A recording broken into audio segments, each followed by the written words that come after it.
Welcome to Living Simple and Well, the audio diary for the woman who's doing her best to live a meaningful life, one boundary, one deep breath, one messy day at a time. Hosted by a girl just getting by. This podcast is your safe space for raw conversations, real life lessons, and tiny shifts that make a big impact. From navigating complicated relationships and motherhood meltdowns to curating a soft, slow morning routine and showing up for your dreams, we're talking about it all, vulnerably, honestly, without the pressure to have it all figured out.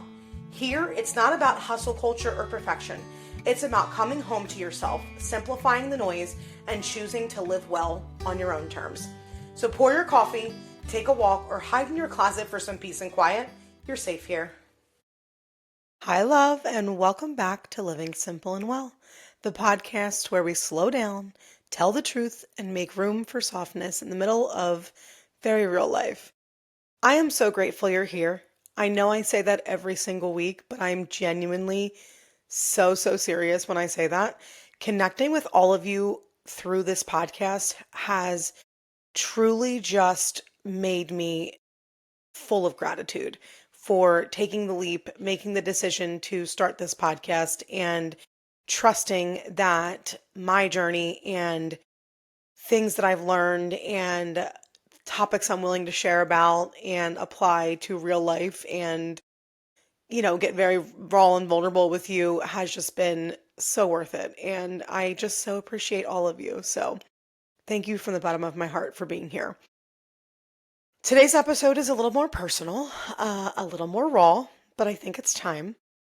Truthfully, I've had the outline for this episode since I decided to start the podcast, but it has taken me, this is episode 10 episodes, to feel ready to talk about it.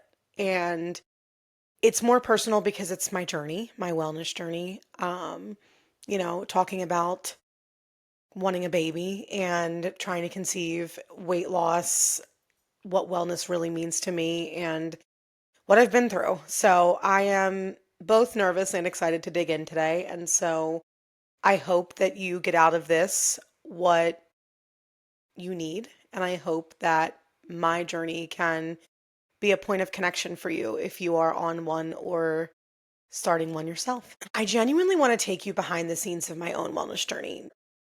Not just the highlight reel or the after photos, but the messy, nonlinear, deeply emotional path that I've been on to feel well in my own body again. It's a story about weight loss, yes, but it's also about anxiety, identity, boundaries, fertility, and ultimately about coming home to myself. I didn't wake up one day and suddenly want to change everything. It happened slowly after years of living on autopilot, putting everyone else first and never fully checking in with how I felt. I reached a point where I was exhausted all of the time, physically, mentally, emotionally, and I realized that I had been taking care of everyone and everything except me. So I started asking, what would it look like to feel good in my own body again? And I don't mean just smaller, but lighter, freer, calmer, more me. And that's when my true wellness journey began. One thing you'll notice here is that I don't reference a chunk of my journey that I've shared online before. There's a good reason for that.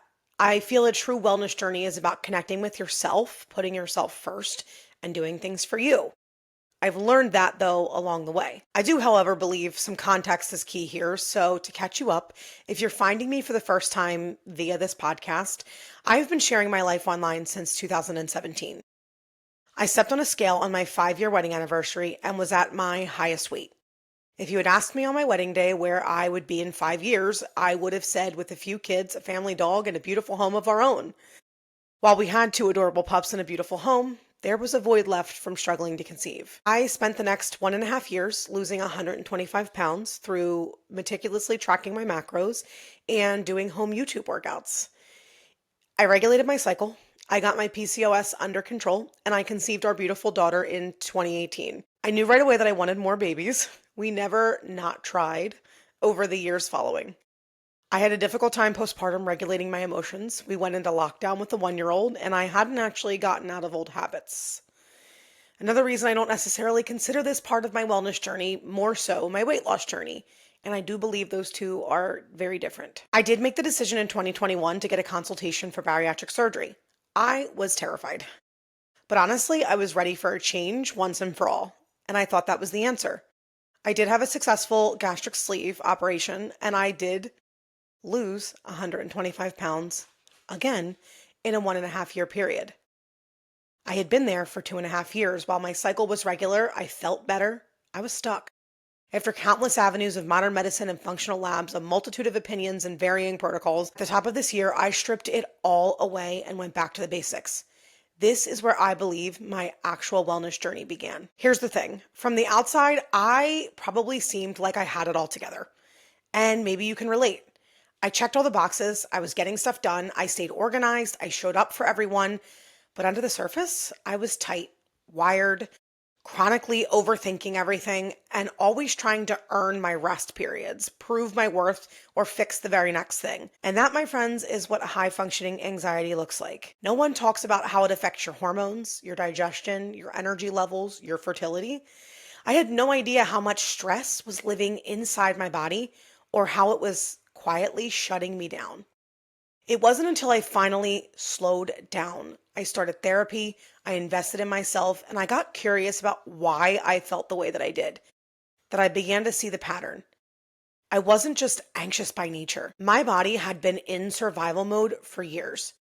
Through therapy, I learned to name what I was feeling instead of pushing through it. I started to regulate my emotions instead of reacting from them.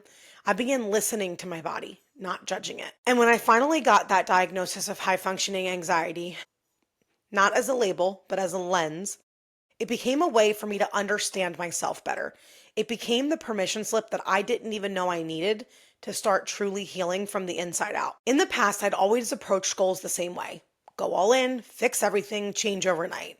Have you ever sat down and quite literally revamped your entire Google Calendar because you just needed a new routine? Because same. This time I knew I had to be different. I knew that that approach was not lasting.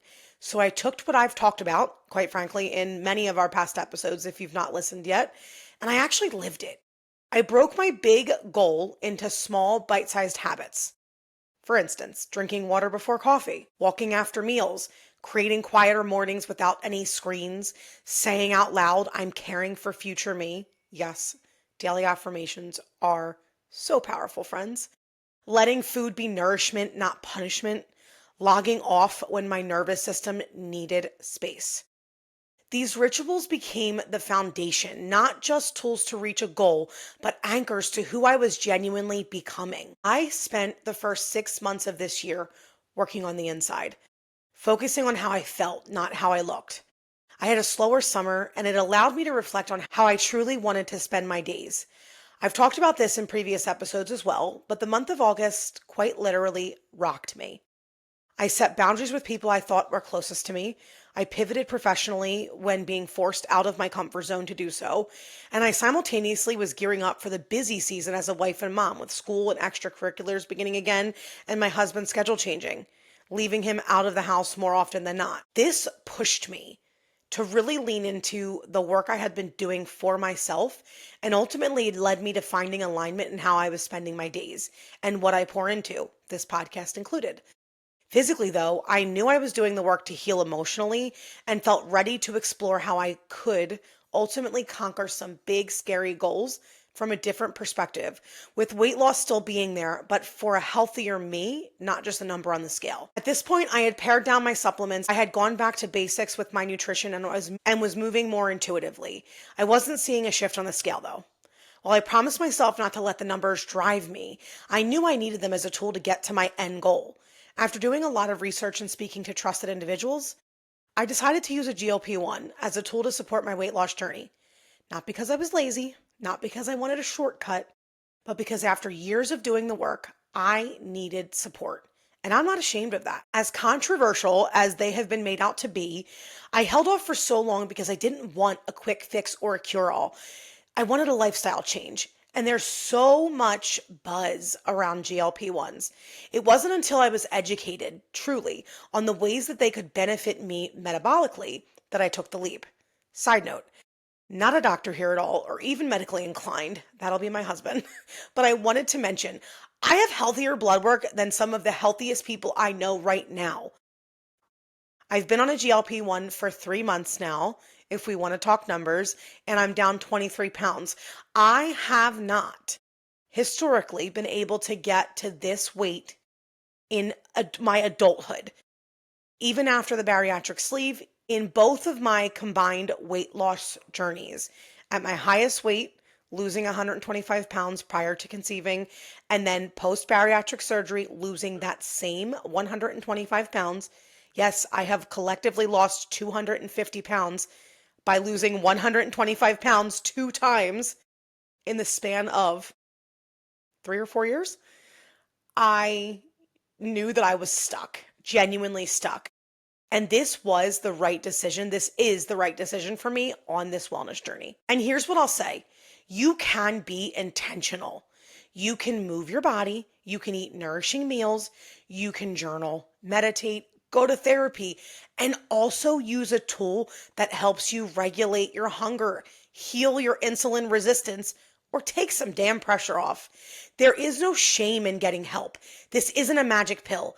It's one piece of a much bigger intentional picture. I still have to show up every single day for myself, for my habits, for my healing. While I have identified this wellness journey as being solely about me, I gave you the previous context because I lost that weight so I could have a baby.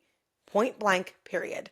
The first time I lost 125 pounds, I did it because I was desperate to conceive. This journey trying to grow our family has been a lot. Every month brought a mix of hope and heartbreak. I tracked everything. Ovulation, symptoms, timing. I researched, I optimized. I overdid it. And eventually it hit me. I was trying to control something that isn't meant to be controlled. That was probably the hardest thing I ever had to come to the realization of. And my body was so tired. This time around, while we have been trying again, I've done a lot of work to not let it consume me or be the center of why I am investing in my own health and wellness. I don't track as much. I stopped obsessing. I stopped punishing myself for not being pregnant yet. And I started practicing what I preach, honestly, letting go, trusting timing, and creating space for softness.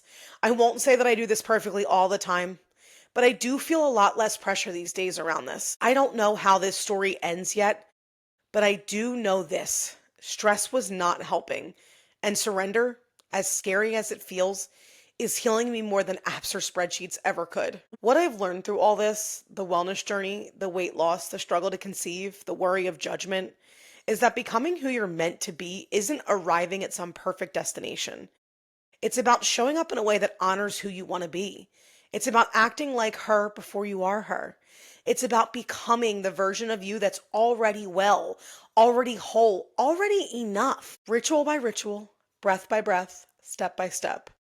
And on the hard days, friend, you don't hustle harder. You soften. You come back to your anchors. You choose grace over grind. If this episode resonated with you, please share it with someone who needs a little softness today. Leave a review if you're feeling generous. It truly helps the show grow. And as always, thank you for being here, for listening, for choosing to live simple and well. I'll see you next time.